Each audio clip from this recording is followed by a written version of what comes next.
This is Jim Sawyer for CapitalismInCrisis.org. A few years ago, I was giving a presentation on faulty economic thinking to a conference of historians at the University of London. It is interesting also because Jeremy Bentham, the founder of economic utilitarianism, is entombed there, sort of. Upon his death 2 centuries ago, he amply endowed the university, but with a curious stipulation.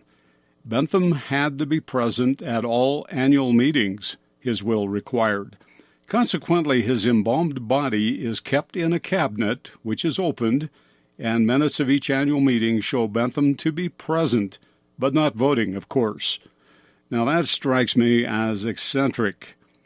My U of London talk went well, but later, however, a resident historian shared observations about each presentation. When he got to mine, sadly, he commented that I had done little more than to describe reality. No high-wire analysis, no grand theories, just reality. I fumed as I stumbled into the British Museum next door.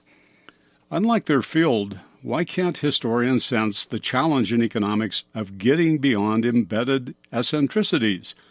Why can't they appreciate piles of arcane theory, including those left behind by the dead guy in the cabinet downstairs? Later it occurred, perhaps the historian had provided something I had not noticed and needed badly. In his matter-of-fact assessment, I realized he offered a refocusing on what I was attempting to do. It is indeed the task of describing economic reality crisply amid piles of embedded eccentricities. So in a nutshell, this is how macroeconomic reality looks to me. The world changes and evolves, but particularly for fundamentalists, the way in which they think the world should work does not stay apace.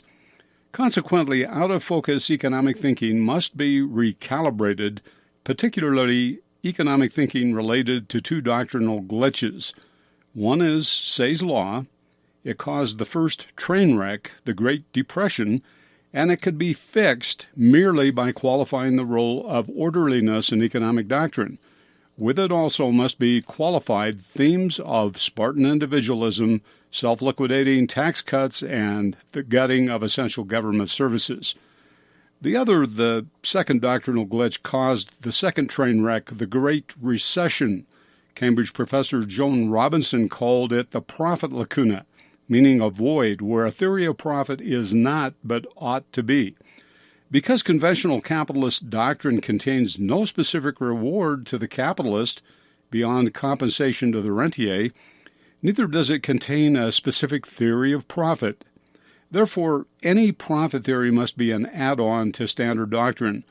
Surely without clear doctrinal guidance on what the rate of capitalist profit should be, then in the real world, built-in incentives only encourage formerly legitimate capitalists to segue instead into pseudo-capitalist rentiers.